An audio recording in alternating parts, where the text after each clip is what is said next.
तो शुरू करते हैं हमारी आज की केमिस्ट्री क्लास। आप पढ़ रहे थे आपका लेसन 12th और लेसन 12th था आपका carbonyl compounds and carboxylic acid.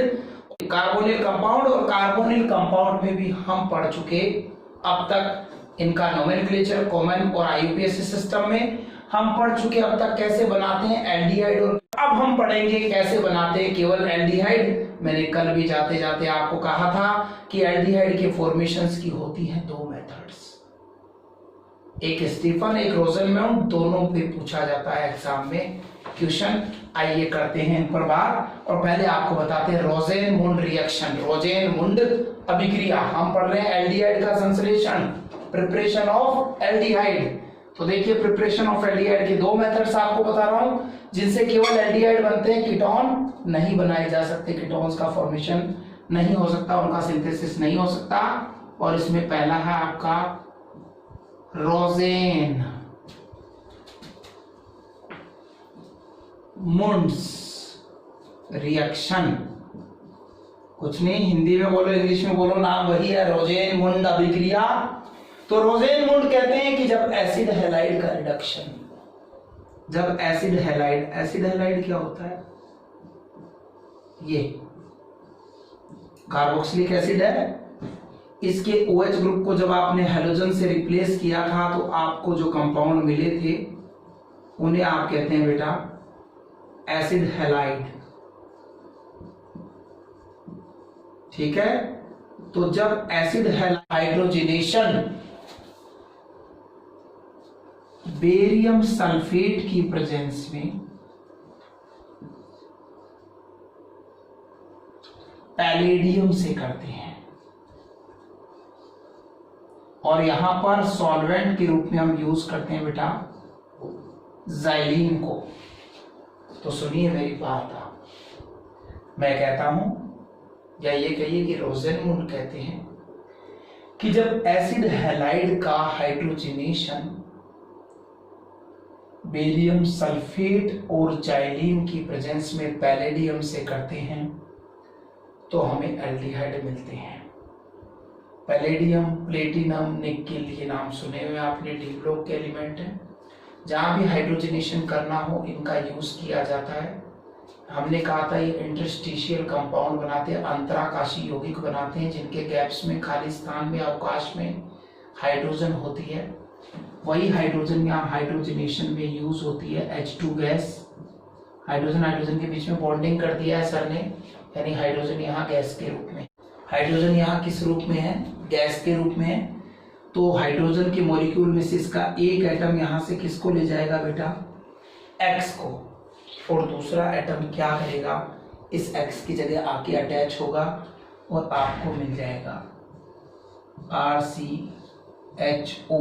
आप जानते हैं इस RCHO को ही हम क्या कहते हैं, एल्डिहाइड कहते हैं।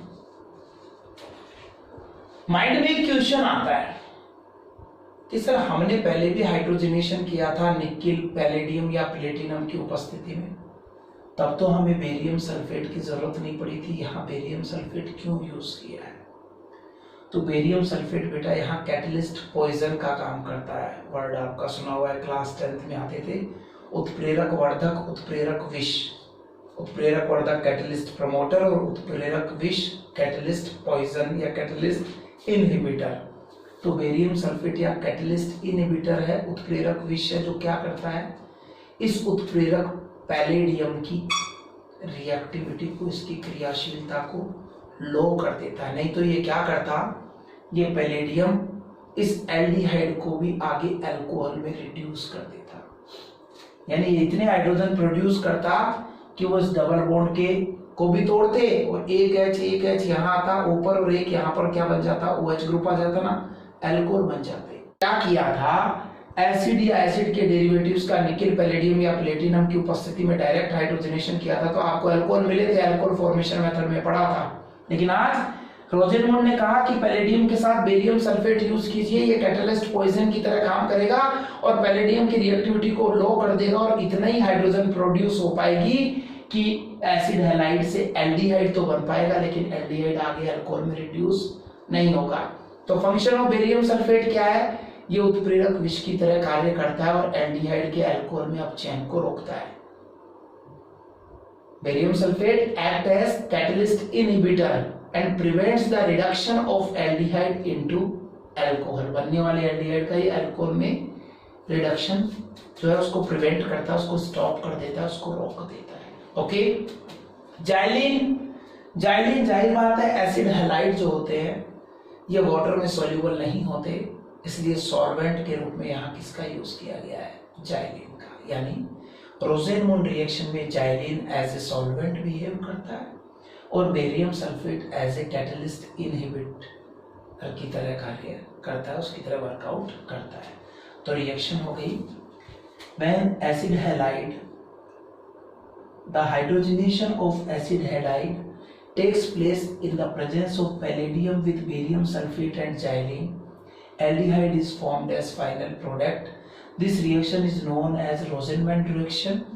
In this reaction, xylene act as solvent while the barium sulfate act as catalyst poison and prevents the hydrogenation of aldehyde into alcohol. हमने कहा जब एसिड हैलाइड का हाइड्रोजनीकरण बेरियम सल्फेट युक्त पैलेडियम व जाइलिन की उपस्थिति में करते हैं तो अंतिम उत्पाद के रूप में एल्डिहाइड बनते हैं। इस अभिक्रिया में जाइलिन विलायक का कार्य करता है जबकि बेरियम सल्फेट उत्प्रेरक विष का कार्य करता है और बनने वाले एल्डिहाइड का आगे अल्कोहल में अपचयन रोकता है। ये रोसेनमून रिएक्शन हो गई। अब वही बात आपको पता है, आर की जगह यहाँ क्या लेंगे आप, मैथिल लेंगे, ये Cl जोड़ दिया, CH3COCl को आप क्या कहते हैं, एसिटिल क्लोराइड कहते हैं। आपको पता है ये एसिड हैलाइड सीरीज का फर्स्ट मेंबर है। इस एसिटिल क्लोराइड को जब वही H2 गैस आप देंगे तो H2 गैस में से H का एक एटम यहाँ क्या बना लेगा बेटा, HCl कैटलिस्ट और जाइलिन वैसे की वैसे हैं आपके, आपको मिलेगा CH3CHO एसिटेल्डिहाइड जिसको आप एथेनेल भी कहते हैं। यानी इस मेथड से फॉर्मेल्डिहाइड की प्रिपरेशन नहीं की जा सकती बेटा। फॉर्मेल्डिहाइड क्यों नहीं बन सकता पता है, क्योंकि एसिड हैलाइड सीरीज का फर्स्ट मेंबर ही 2 कार्बन रखता है। मैंने पहले भी बताया था फॉर्मिल क्लोराइड अनस्टेबल होता है, डीकम्पोज होके क्या बनाता है बेटा, ये बताया था आपको, कार्बन मोनोऑक्साइड और HCl में डीकम्पोज हो जाता है। तो इसके अनस्टेबल होने के कारण फर्स्ट मेंबर 2 कार्बन का, इसलिए बनने वाले एल्डिहाइड में भी मिनिमम 2 कार्बन्स होते हैं। ये रोसेनमून रिएक्शन हो गई। आई होप कोई प्रॉब्लम आपको नहीं है। आगे बढ़ते हैं और सेकंड रिएक्शन पढ़ते हैं हम, स्टीफन अभिक्रिया। ये कहता है कि जब एल्किल साइनाइड का रिडक्शन, एल्किल साइनाइड, RCN को ही आप क्या कहते हैं, एल्किल साइनाइड कहते हैं। ये कहता है जब हम एल्किल साइनाइड का रिडक्शन SnCl2 प्लस HCl की प्रेजेंस में करवाते हैं, SnCl2 प्लस HCl की प्रेजेंस में करवाते हैं तो क्या होता है, एल्किल साइनाइड के रिएक्शन से एल्डिमीन बनती है और बनने वाली एल्डिमीन का हाइड्रोलाइसिस करने पर हमें एल्डिहाइड मिल जाते हैं। बेटे SN10 है ना, काशी गए शंकर प्रभु, ये शंकर ये ऐसा नहीं ये टिन है, ये 14th ग्रुप का मेंबर है। 14th ग्रुप के इस मेंबर की वैलेंसी जनरली 4 होती है। मैंने आपको पहले भी कहा था एक इनर्ट पेयर इफेक्ट होता है, अक्रिय युग्म प्रभाव, जिसके कारण ये ग्रुप के last 2 member double oxidation state show करते हैं, +4 के अलावा एक और शो करते हैं, कौन सी, +2। आपको मालूम है जब भी कोई मेटल एसिड से रिएक्ट करती है, जैसे बेटा टिन HCl से रिएक्ट करता है तो इसमें 2 ऑक्सीडेशन स्टेट इसकी पॉसिबल है, एक +2 एक +4। तो पहले ही HCl से रिएक्ट करता है तो मान लीजिए क्या बना लेता है, SnCl2 बना लेता है। क्या बना लेता है, SnCl2, और यहाँ से यह हाइड्रोजन गैस के रूप में बाहर निकल जाता है। तो SnCl2 के लिए HCl की कितने मॉलिक्यूल से रिएक्ट करेगा, 2 से। अभी मैंने कहा इस टिन की ऑक्सीडेशन स्टेट हायर +4 भी तो हो सकती है, तो ये SnCl2 जो बना है ये फिर से HCl से रिएक्ट कर सकता है बेटा, और ये +2 से +4 स्टेट में जाएगा तो इसके साथ कितनी क्लोरीन अटैच हो जाएंगी, 4, ये क्या बना लेगा SnCl4 और फिर से क्या निकल जाएगी हाइड्रोजन गैस निकल जाएगी। तो यही होता है यहाँ पर SnCl2 HCl से रिएक्ट करके 2 हाइड्रोजन के एटम्स प्रोड्यूस करता है। हाइड्रोजन के क्या करता है 2 एटम्स यहाँ से प्रोड्यूस करता है। ये हाइड्रोजन के दोनों एटम में से एक कार्बन पर और एक नाइट्रोजन पे जाकर के अटैच हो जाता है।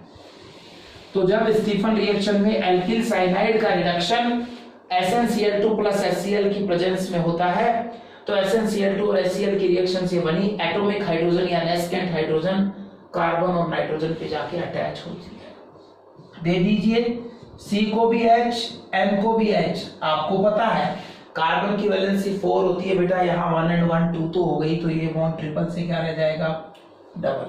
और जहाँ CH डबल बॉन्ड NH होता है उन कंपाउंड्स को एल्डिमीन कहते हैं। ऐसा इस लेसन में अब तक हम सीख चुके हैं।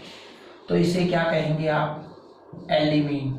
और हम इतना भी इस लेसन में सीख चुके हैं कि जब एल्डिमीन का हम हाइड्रोलाइसिस करते हैं तो ये NH ग्रुप क्या होता है हाइड्रोजन के साथ जाके क्या बना लेता है बेटा अमोनिया बना लेता है। क्या बना लेता है यहाँ पर अमोनिया, और RCH और ये O यहाँ आ गया, आपको क्या मिल जाता है एल्डिहाइड मिल जाता है। तो इस तरह से जब एल्किल साइनाइड का रिडक्शन SnCl2 प्लस HCl की प्रेजेंस में हुआ तो बनने वाले एल्डिमीन का हाइड्रोलाइसिस या जलावटन करने पर आपको एल्डिहाइड मिला। बनने वाली अमोनिया ये HCl है मीडियम में, तो बनने वाली अमोनिया क्या करती है इस HCl से रिएक्ट करती है और अमोनिया इसके H+ को रिएक्शन में लेता है और क्या बना लेता है NH4 प्लस और वो Cl- से ऐसे कैसे अटैच होकर क्या बना लेता है अमोनियम क्लोराइड बना लेता है। आपको मालूम है ना ब्रोंस्टेड लोरी क्या कहा था एसिड H+ देते और अमोनिया H+ लेती है, ये बेस है। तो ये H+ को लेके NH4 प्लस आयन बनाएगी, इधर Cl- बचेगा, उसके साथ मिलकर अमोनियम क्लोराइड बना लेगी। तो इस तरह से आपको क्या मिला एल्डिहाइड। अब आपको पता है एल्किल साइनाइड में छोटे से छोटा भी क्या लेंगे यहाँ CH3 जोड़ेंगे तो मैथिल साइनाइड। अगर आपने यहाँ मैथिल साइनाइड लिया तो मैथिल साइनाइड में भी आपको कितने कार्बन नजर आ रहे हैं 2 कार्बन नजर आ रहे हैं। इसलिए आपके बनने वाली एल्डिमीन में भी 2 कार्बन है और आपके बनने वाले एल्डिहाइड में भी 2 कार्बन है, यानी यहाँ एसिटिल्डिहाइड बनेगा। यानी एल्किल साइनाइड से भी फॉर्मेल्डिहाइड नहीं बना सकते क्योंकि इनमें मिनिमम 2 कार्बन होते हैं। ये हुई एल्डिहाइड के प्रिपरेशन की, यानी ओनली एल्डिहाइड के सिंथेसिस की, केवल एल्डिहाइड के संश्लेषण की विधियां। इसी के साथ हमारी एल्डिहाइड और कीटोन के निर्माण की विधियां, इनके प्रिपरेशन मेथड कंप्लीट होते हैं। तो आइए अब हम बात करते हैं हमारे नेक्स्ट टॉपिक पर, और हमारा नेक्स्ट टॉपिक क्या है structure of carbonyl group and nature of carbonyl group. Carbonyl group की नेचर और उसकी स्ट्रक्चर पे बात करेंगे। आइए पहले इसकी नेचर पे बात करते हैं बेटा। कार्बोनिल ग्रुप हम सभी को मालूम है कार्बन और ऑक्सीजन के बीच में जहां होता है डबल बॉन्ड और कार्बन की 2 वैलेंसी रह जाती है फ्री, वही ग्रुप है हमारा कार्बोनिल ग्रुप। और हम बहुत अच्छे से जानते हैं कि इस कार्बोनिल ग्रुप में ऑक्सीजन की विद्युत ऋणता ज्यादा है, ऑक्सीजन हाई इलेक्ट्रोनेगेटिव एलिमेंट है, इसलिए बॉन्ड के इलेक्ट्रॉन इसकी तरफ शिफ्ट हो जाते हैं। इसलिए इलेक्ट्रॉनों के कारण इस पर तो पार्शियल नेगेटिव चार्ज आ जाता है और कार्बन से इलेक्ट्रॉन दूर चले जाते हैं, इसलिए इस पर पार्शियल पॉजिटिव चार्ज आ जाता है। हम सभी को मालूम है कि कार्बोनिल यौगिकों में कार्बन की विद्युत ऋणता ऑक्सीजन से कम है, अतः कम विद्युत ऋणता वाले ऑक्सीजन पर कम विद्युत ऋणता वाले कार्बन पर इलेक्ट्रॉनों की कमी से आंशिक धनावेश और अधिक विद्युत ऋणता वाले ऑक्सीजन पर इलेक्ट्रॉनों की वृद्धि से आंशिक ऋणावेश आ जाता है। इस तरह से कार्बोनिल ग्रुप जो है, कार्बोनिल समूह जो है बेटा, इसमें क्या होता है एक एंड पॉजिटिव हो जाता है और एक एंड नेगेटिव हो जाता है, यानी एक सिरा धनावेशित और दूसरा ऋणावेशित हो जाता है। इसको हम कोई ध्रुवीयता या पोलैरिटी कहते हैं। यानी कार्बोनिल ग्रुप नेचर में कैसे होते हैं पोलर होते हैं, ध्रुवीय होते हैं, जिनमें कार्बन पॉजिटिव एंड की तरह धनावेशित सिरे की तरह और ऑक्सीजन नेगेटिव एंड की तरह यानी ऋणावेशित सिरे की तरह बिहेव करता है, व्यवहार करता है। और साथ ही ऐसा देखा गया है इनके जब हम डाइपोल मोमेंट की बात करें, डाइपोल मोमेंट किसे कहते हैं द्विध्रुव आघूर्ण, जो किसी भी मॉलिक्यूल या अणु के ध्रुवीय होने का संकेत है। अगर किसी अणु के लिए, किसी मॉलिक्यूल के लिए डाइपोल मोमेंट या द्विध्रुव आघूर्ण का मान 0 है तो वो नॉन पोलर होता है, वो अध्रुवीय होता है। लेकिन अगर उसके लिए डाइपोल मोमेंट की कुछ ना कुछ वैल्यू है, उसके लिए द्विध्रुव आघूर्ण का कुछ ना कुछ मान है, तो उसकी प्रकृति ध्रुवीय होती है। तो बेटा कार्बोनिल कंपाउंड के लिए इस डाइपोल मोमेंट की वैल्यू 2.3 से 2.8 डिबाई होती है। द्विध्रुव आघूर्ण का मात्रक फिजिक्स में पढ़ते हैं, डिबाई होता है द्विध्रुव आघूर्ण का। तो डाइपोल मोमेंट की यूनिट डिबाई है। तो कार्बोनिल यौगिकों के लिए इसकी वैल्यू कितनी होती है? 2.3 से 2.8, यानी जीरो नहीं है। तो ये भी ये बता रहा है कि इनकी नेचर कार्बोनिल कंपाउंड्स की कैसी होती है? पोलर होती है। यही तो है हमारा कार्बोनिल ग्रुप। पता है आपको कार्बन 14th ग्रुप का एलिमेंट है, आउटरमोस्ट ऑर्बिट में 4 इलेक्ट्रॉन है और ये 4 बॉन्ड बना रहा है, इसलिए इस पे कोई लोन पेयर नहीं है। इसके चारों तरफ जो बॉन्ड सिंगल हैं वो नेचुरली सिग्मा ही होंगे, और डबल बॉन्ड में से एक बॉन्ड सिग्मा होता है और दूसरा क्या होता है? पाई होता है। अब ऑक्सीजन पे ध्यान दीजिए। ऑक्सीजन 16th ग्रुप का एलिमेंट है, 16वें ग्रुप का सदस्य है। आउटरमोस्ट ऑर्बिट में 6 या 6 इलेक्ट्रॉन होते हैं। उनमें से बॉन्डिंग में केवल 2 पार्टिसिपेट कर रहे हैं, 2 ही भाग ले रहे हैं, यानी इस पर 4 इलेक्ट्रॉन पाए जाते हैं। 4 यानी इलेक्ट्रॉन के 2 पेयर पाए जाते हैं जो बॉन्ड में पार्टिसिपेट करते हैं। वो बॉन्ड पेयर है, लेकिन जो बॉन्ड में पार्टिसिपेट नहीं करते वो क्या है? लॉन पेयर है।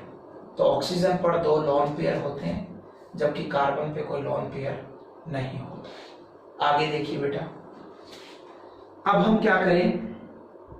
हाइब्रिडाइजेशन यानी संकरण निकालें। हम हाइब्रिडाइजेशन निकालना चाह रहे हैं, संकरण निकालना चाह रहे हैं। किस पर? कार्बन परमाणु पर, ऐड कार्बन एटम। तो इसका तरीका क्या था हमारा? हाइब्रिड ऑर्बिटल्स का नंबर यानी संकरित कक्षकों की संख्या x equal to number of sigma bond plus number of lone pair, यानी संकरित कक्षकों की संख्या x निकालने का हमारा सूत्र था सिग्मा बंध की संख्या प्लस एकाकी इलेक्ट्रॉन युग्मों की संख्या। कार्बन पे नजर डालिए, इसके चारों तरफ कितने बॉन्ड है? 4, लेकिन सिग्मा कितनी है? 3।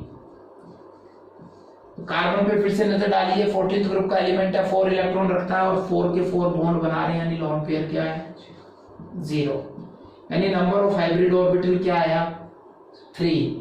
और हमने पढ़ा है क्लास 11th में, जब नंबर ऑफ हाइब्रिड ऑर्बिटल 3 आता है तो हाइब्रिडाइजेशन कौन सा होता है? sp2 होता है। आइए अब hybridisation of oxygen atom calculate करें कि जो ऑक्सीजन है इस पर कौन सा संकरण है, इस पर कौन सा हाइब्रिडाइजेशन है, उसको कैलकुलेट करने का एफर्ट लगाएं आप। वही बात, x equal to number of sigma bond plus number of lone pair. Oxygen पे 2 बॉन्ड दिखाई दे रहे हैं, उनमें से सिग्मा एक ही है। लॉन पेयर दिख रहे हैं, इसके पास 2 लॉन पेयर्स हैं। x की वैल्यू फिर से कितनी आ गई? 3। यानी ऑक्सीजन पर भी हाइब्रिडाइजेशन कौन सा होता है बेटा? sp2। तो कार्बोनिल ग्रुप में कार्बन और ऑक्सीजन दोनों पर sp2 हाइब्रिडाइजेशन होता है, इसलिए इसकी शेप ट्राइगोनल होती है। देखिए ट्राइगोनल शेप में क्या होगा? 3 कॉर्नर में इसके हाइब्रिड ऑर्बिटल जो है sp2 हाइब्रिड ऑर्बिटल 3 पार्टिसिपेट कर रहे हैं तो 3 बनेंगे।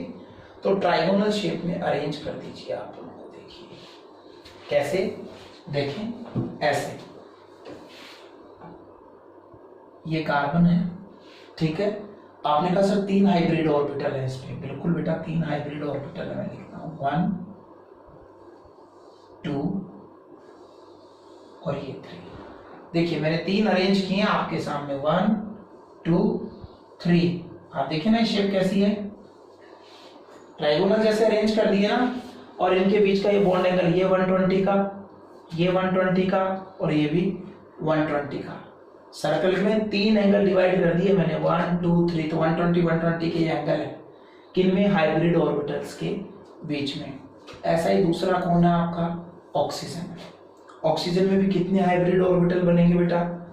3 बनेंगे जब 3 पार्टिसिपेट कर रहे हैं, तो वो भी इसी तरह से अरेंज किए जाएंगे, 1 2 3। ये लीजिए ऑक्सीजन के हो गए। इसी तरह से ट्राइगोनली ये अरेंज हो गए। क्या देख रहे हैं आप? आपको पता है हाइब्रिड ऑर्बिटल हमेशा सिग्मा बॉन्ड ही बनाते हैं। तो यहाँ कार्बन और ऑक्सीजन के बीच में जो डबल बॉन्ड बना हुआ है बेटा, उनमें से एक सिग्मा एक पाई है। यानी ये सिग्मा बॉन्ड किन के बीच बना है? इन दोनों हाइब्रिड ऑर्बिटल के बीच में ये सिग्मा बॉन्ड बना है। ये है कार्बन और ऑक्सीजन के बीच का कौन सा बॉन्ड? Sigma bond. जाहिर सी बात है, कार्बन में 3 हाइब्रिड ऑर्बिटल हैं और तीनों ही सिग्मा बॉन्ड बना रहे हैं बेटा। एक सिग्मा बॉन्ड तो ये किससे बना रहा है? ऑक्सीजन से। और 2 सिग्मा बॉन्ड ये किससे बनाएगा? ये इस बात पे डिपेंड करता है कि आपके पास एल्डिहाइड है या कीटोन। अगर एल्डिहाइड है तो एक हाइड्रोजन से बनाएगा और एक एल्किल ग्रुप के कार्बन से बनाएगा। यानी इधर वाले बॉन्ड भी इसके कैसे होंगे बेटा? सिग्मा बॉन्ड होंगे, बिल्कुल होंगे सिग्मा बॉन्ड।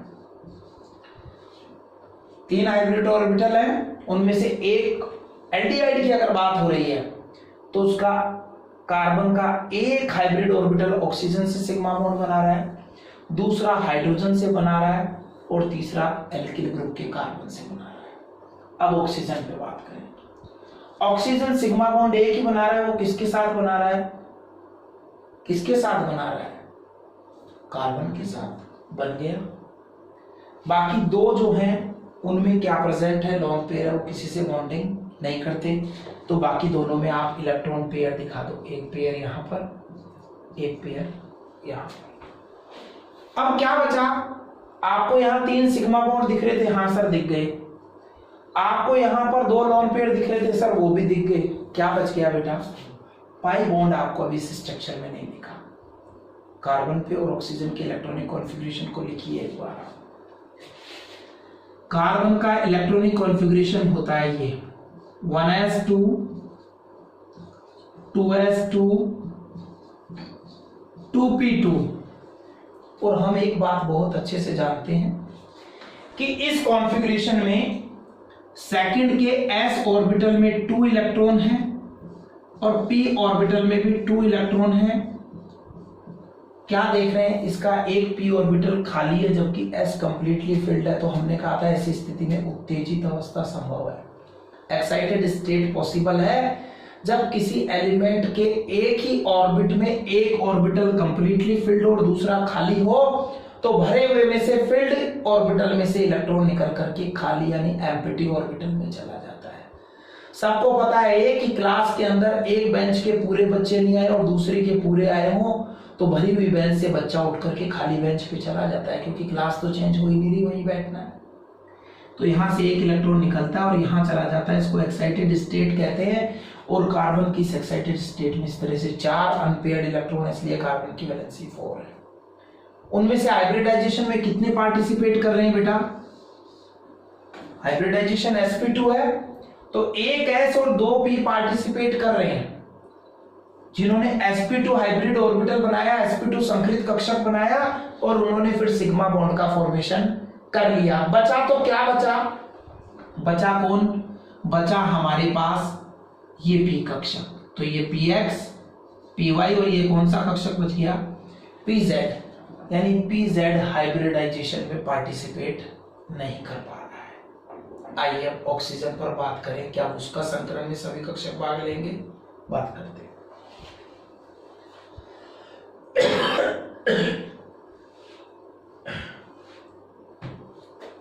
देखिए ऑक्सीजन को 8 होता है, कॉन्फ़िगरेशन जानते हैं 1s2 2s2 2p4, s में 2 इलेक्ट्रॉन, p में 4 इलेक्ट्रॉन, 1 2 3 एंड 4। यही पोजीशन है बेटा, सही है ना? बिल्कुल यही पोजीशन है। अब आप क्या देखते हैं? sp2 हाइब्रिडाइजेशन में इसके भी 2 ऑर्बिटल p वाले पार्टिसिपेट करते हैं, एक s वाला।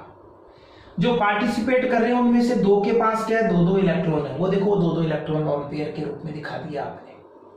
जो पार्टिसिपेट कर रहा है उनमें से एक के पास 1 इलेक्ट्रॉन है, देखो उसने कार्बन के साथ बॉन्डिंग कर ली। लेकिन एक p इसका भी यानी इसका भी pz ऑर्बिटल बॉन्डिंग में पार्टिसिपेट, ये हाइब्रिडाइजेशन में पार्टिसिपेट नहीं करता, संकरण में भाग नहीं लेता। तो ये नॉन हाइब्रिडाइज ऑर्बिटल है, असंकरित कक्षक है। अब ये असंकृत कक्षक कौन से हैं? p ऑर्बिटल, और p ऑर्बिटल की शेप होती है डंबल जैसी, मैथ्स के नंबर 8 जैसी। तो दोनों के पास एक एक p ऑर्बिटल बाकी है, आप इन पे डंबल बनाइए। कैसे बनाएंगे? आप ऐसा लिखिए, एक ऊपर और एक नीचे। इस ऑक्सीजन में भी एक ऊपर और एक नीचे। ये ऑर्बिटल कौन से है बेटा? ये pz ऑर्बिटल है, और pz भी कौन से के आप चाहे तो कह सकते हैं कि सेकंड के हैं, 2pz है। सही है।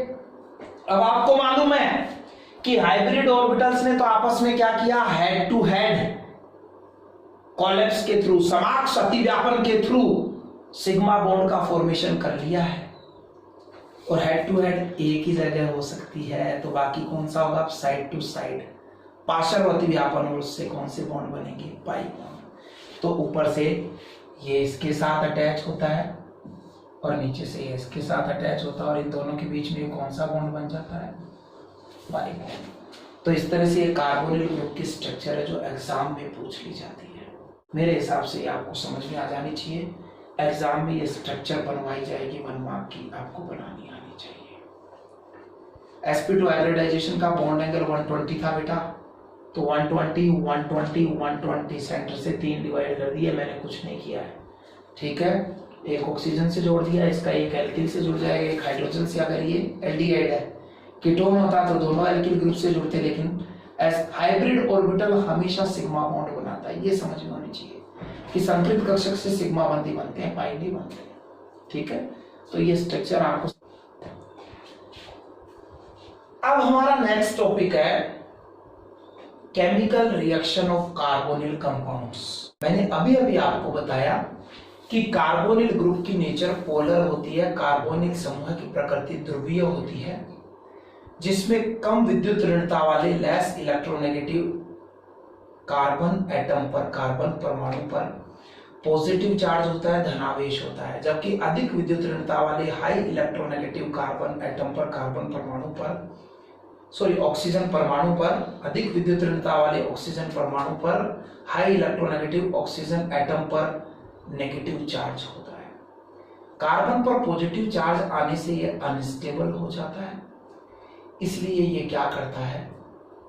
पहले न्यूक्लियोफाइल को अपनी तरफ अट्रैक्ट करता है।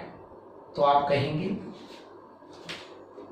कार्बोनिल ग्रुप के कार्बन पर लेस इलेक्ट्रोनेगेटिविटी या कम विद्युत ऋणता के कारण पॉजिटिव चार्ज आ जाता है, जबकि high electronegative element oxygen negative charge होता है, ऋण आवेशित होता है। ऑक्सीजन पर नेगेटिव चार्ज आना इसकी नेचर के अकॉर्डिंग है, इसलिए इसकी स्टेबिलिटी पर कोई एडवर्स इफेक्ट नहीं पड़ता। ऑक्सीजन पर ऋणावेश आना इसकी प्रकृति के अनुकूल है, अतः इसके स्थायित्व पर कोई विपरीत असर नहीं पड़ता। बट ऑक्सीजन पर पॉजिटिव चार्ज आने से यह अनस्टेबल हो जाता है, यह अस्थायी हो जाता है। इसलिए जब इस पर कोई रिएजेंट या कोई रिएक्टेंट अटैक करता है, तो मालूम है उसके 2 पार्ट है बेटा। उसका फर्स्ट पार्ट पॉजिटिव होता है और सेकंड पार्ट नेगेटिव होता है। अब आपको पता है कि कार्बन पर पॉजिटिव चार्ज आने से अनस्टेबल हो गया, इसलिए इस पर पहला अटैक वो करता है जिसके पास इसके पॉजिटिव चार्ज का इलाज हो, क्योर हो। इसलिए इस पर पहला अटैक कौन करता है? नेगेटिव चार्ज वाला या इलेक्ट्रॉन रिच न्यूक्लियोफाइल इस पर फर्स्ट अटैक करता है। और इलेक्ट्रॉन रिच न्यूक्लियोफाइल जब इस पर फर्स्ट अटैक करता है तो वो अपने इलेक्ट्रॉन इसको देता है और इसके साथ बॉन्डिंग कर लेता है। कार्बन ऑक्सीजन के बीच का डबल बॉन्ड क्या हो जाता है? टूट जाता है। डबल बॉन्ड के इलेक्ट्रॉन ऑक्सीजन की तरफ शिफ्ट हो गए, इसलिए ऑक्सीजन पे कौन सा चार्ज आ गया है? नेगेटिव चार्ज आ गया है। अब ये जो आपका इंटरमीडिएट बना है, इसके साथ में यहां क्या बनता है बेटा? ये इलेक्ट्रोफाइल रह जाता है। तो सेकंड स्टेप में, फर्स्ट स्टेप में तो न्यूक्लियोफाइल ऐड हुआ, सेकंड स्टेप में आपका ये इलेक्ट्रोफाइल आता है पॉजिटिव चार्ज वाला, और इलेक्ट्रॉन रिच ऑक्सीजन पर जाकर के अटैच हो जाता है, और इस तरह से आपको फाइनल प्रोडक्ट मिल जाता है। तो आप देख रहे हैं यहां हो क्या रहा है?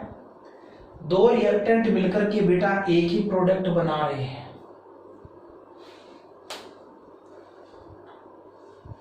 यहाँ क्या हो रहा है, दो रिएक्टेंट मिलकर के एक ही प्रोडक्ट बना रहे हैं, इसलिए एडिशनल रिएक्शन।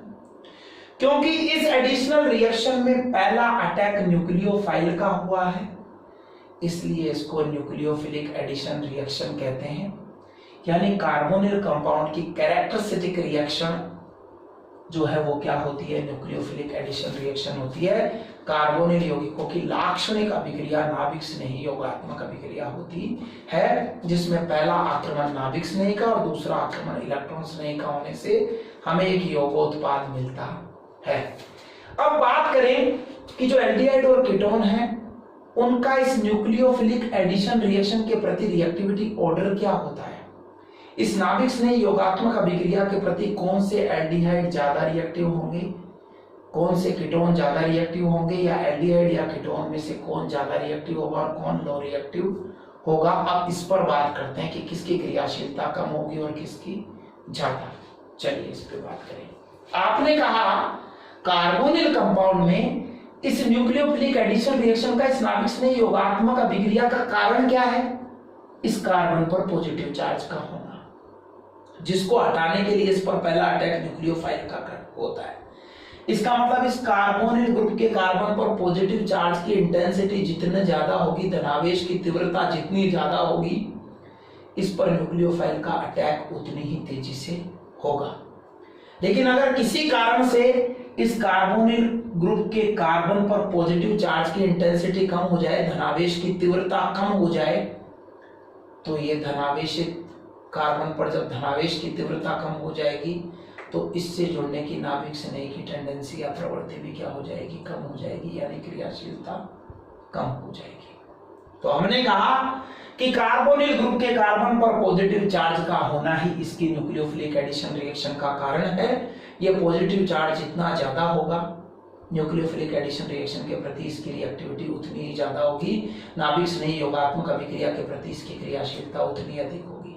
जैसे जैसे कार्बन पर पॉजिटिव चार्ज की इंटेंसिटी कम होती जाएगी, जैसे जैसे कार्बन पर धनावेश की तीव्रता कम हो जाएगी, इसकी न्यूक्लियोफिलिक एडिशन रिएक्शन के प्रति इसकी नाभिक स्नेही योगात्मक अभिक्रिया के प्रति रिएक्टिविटी या क्रियाशीलता भी कम होती जाएगी। आइए बात करते हैं। आपके पास तो फिर ले दे के वही आपके 3 फेवरेट कार्बोनिल कंपाउंड है जो बार बार आप बना रहे थे। पहला कौन है, ये कौन है, ये फॉर्मएल्डिहाइड। दूसरा कौन है, ये एसिटेल्डिहाइड। और तीसरा कौन है, ये एसीटोन। बेटा एक चीज तो हम बहुत अच्छे से अब तक जान चुके हैं कि एल्किल ग्रुप धन प्रेरण प्रभाव रखते हैं, alkyl group plus I effect रखते हैं। ये जहां भी आते हैं वहां इलेक्ट्रॉन घनत्व को बढ़ाते हैं, इलेक्ट्रॉन डेंसिटी को इंक्रीज करते हैं। तो बेटा एसीटोन में देख रहे हैं दो एल्किल ग्रुप हैं, तो यहाँ 2 एल्किल ग्रुप का प्लस आई इफेक्ट काम करेगा और दोनों तरफ से कार्बन को इलेक्ट्रॉन मिलेंगे। जब कार्बन को दोनों तरफ से इलेक्ट्रॉन मिलेंगे तो इस पर पॉजिटिव चार्ज कम होता जाएगा। और हमने कहा था कार्बन का पॉजिटिव चार्ज ही इसकी रिएक्टिविटी का कारण है। अगर ये पॉजिटिव चार्ज कम हो गया तो रिएक्टिविटी भी क्या हो जाएगी बेटा, कम। तो कीटोन में 2 एल्किल समूह के प्लस आई प्रभाव के कारण कार्बोनिल ग्रुप के कार्बन पर इलेक्ट्रॉन घनत्व बढ़ जाता है, अतः कीटोन की क्रियाशीलता नाभिक स्नेही योगात्मक अभिक्रिया के प्रति सबसे कम होती है। जबकि एल्डिहाइड में एक ही एल्किल समूह होता है, अतः कीटोन की तुलना में एक एल्किल समूह का प्लस आई प्रभाव कम होगा, अतः एल्डिहाइड की क्रियाशीलता कीटोन से ज्यादा होगी। फॉर्मेल्डिहाइड में प्रेजेंट हाइड्रोजन कोई आई प्रभाव नहीं रखते, इनका कोई प्लस आई प्रभाव नहीं होता, इसलिए यहाँ कार्बोनिल ग्रुप के कार्बन पर सबसे ज्यादा पॉजिटिव चार्ज होता है। इसलिए फॉर्मेल्डिहाइड न्यूक्लियोफिलिक एडिशन रिएक्शन के प्रति नाभिक स्नेही योगात्मक अभिक्रिया के प्रति सर्वाधिक क्रियाशील होते हैं। फॉर्मेल्डिहाइड की तुलना में अन्य एल्डिहाइड की क्रियाशीलता कम होती है और अन्य एल्डिहाइडों की तुलना में कीटोन की क्रियाशीलता कम होती है, क्योंकि जब हम फॉर्मेल्डिहाइड से अन्य एल्डिहाइडों की ओर जाते हैं तो एल्किल समूह के आने से प्लस आई प्रभाव बढ़ जाता है, कार्बन पर धनावेश की तीव्रता कम होती है और इसकी नाभिक स्नेह की प्रतिक्रियाशीलता भी कम हो जाती है। जबकि एल्डिहाइड से कीटोन की तरफ जाते हैं तो एक की बजाय दो दो एल्किल समूह आने से प्लस आई प्रभाव बढ़ जाता है, अतः कार्बन पर धनावेश की तीव्रता और भी कम हो जाती है और इसकी नाभिक स्नेह की प्रतिक्रियाशीलता भी और कम हो जाती है, अतः कीटोन सबसे कम क्रियाशील है जबकि फॉर्मेल्डिहाइड सबसे अधिक क्रियाशील है। तो मैंने कहा in ketones there is plus I effect of two alkyl group works which increase the electron density on the carbon atom of carbonyl group and decrease the intensity of positive charge. That's why the reactivity of ketones towards nucleophilic addition reaction is lowest. While in formaldehyde in other aldehyde there is no plus I effect of hydrogen atom in formaldehyde, but in other aldehyde one alkyl group is present which have plus I effect, so increase the electron density on the carbon atom of carbonyl group. That's why the reactivity of other aldehyde towards nucleophilic addition reaction is lower than formaldehyde. On the whole, formaldehyde is most reactive towards nucleophilic addition reaction and ketone is less reactive towards nucleophilic addition reaction. और ketone में भी अगर आप butanone पे चले जाएंगे 3 से ज्यादा वाले पर तो क्या होगा, रिएक्टिविटी और कम हो जाएगी। क्यों?